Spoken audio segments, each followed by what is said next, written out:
Hey, Utah Mammoth fans, Tusks up, and welcome back to Utah Mammoth Daily. So, quick note up front, this episode was recorded before the season opener, so there won't be any instant reactions to the games, and I think that's how I'm going to have to be doing this because of the way the schedule is set up, both for me to be able to record these things and to get them up. So, that's what it's going to be as we move forward. I won't be able to do those instant reactions, so I hope you could bear with me there. But today's show is all about my official season predictions for the Utah Mammoth. Team points leader, goal leader, plus minus champ, and total points in the standings, and assist leader.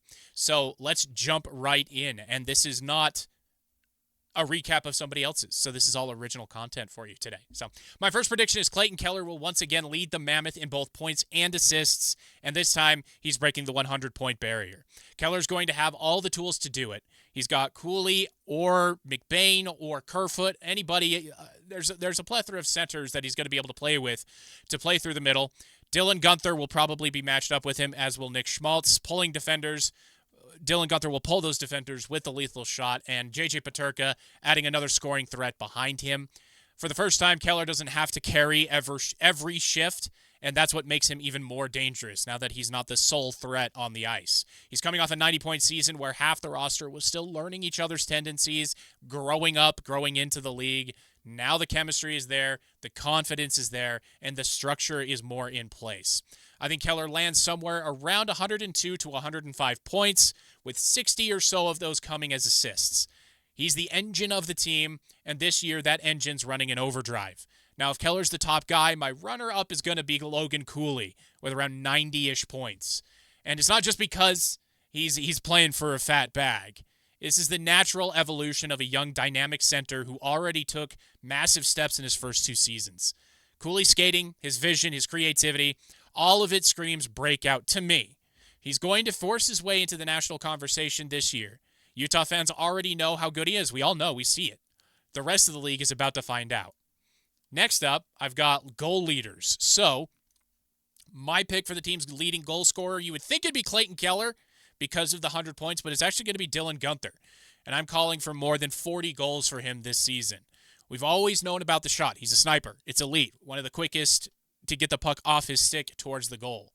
But the difference this preseason was everything that went around that shot.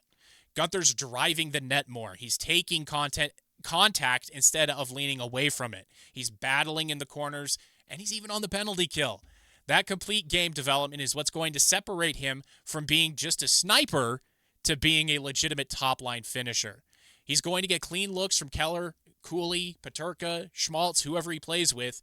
He's going to be on the power play with J.J. Peterka, Clayton Keller, Sergachev, and even some shorthanded breakaway opportunities with his anticipation. I think he's ready for the next step. Now, my runner-up here is Clayton Keller. For Keller to hit that 100-point mark, he's going to have to score some goals.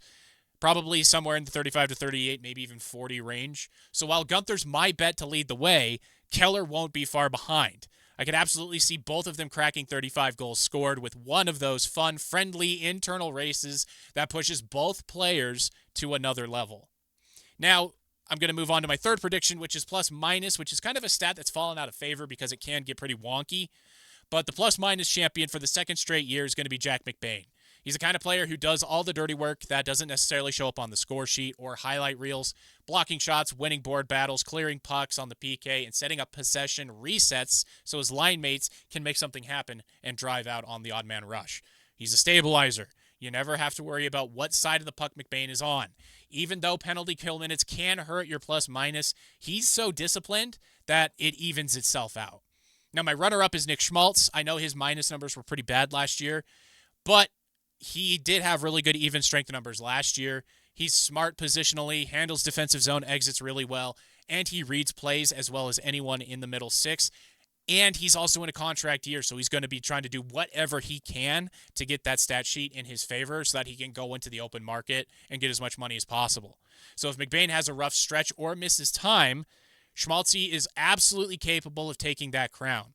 But for now, the belt stays with McBain because nobody on this roster better embodies that two-way mindset.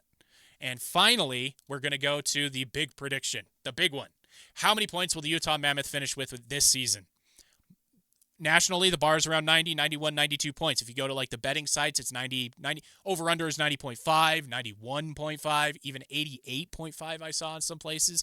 If you can get in the 80s and you're in a place that allows you to bet the over on that. You're going to cash out.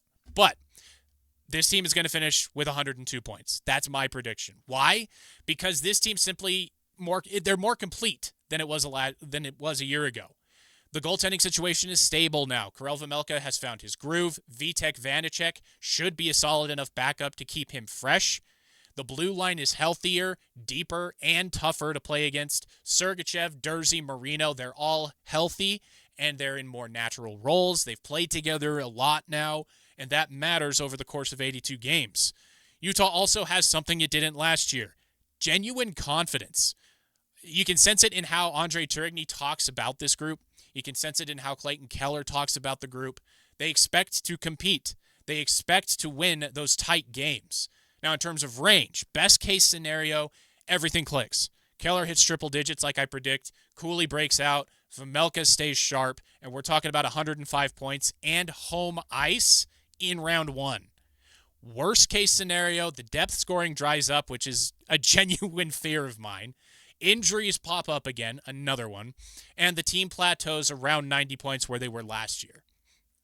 That's also where outlets like The Athletic, ESPN, even NHL.com have Utah finishing this year. But I don't buy the plateau argument. I see a team with upward momentum, not stagnation. 102 points feels like the sweet spot between optimism and realism. Although I might be a little too far into the optimism range, but hey, I'm a Utah Mammoth fan, so I get to get some slack here. So there you have it. My 4 official predictions for the Utah Mammoths 25-26 season. Keller breaks 100. Cooley finishes right behind him around 90. Gunther leads the team with 40-plus goals, with Keller really close behind him. Jack McBain repeats as plus-minus champion with Nick Schmaltz second. And Utah finishes with 102 points, but if things go really right, they could flirt with 105.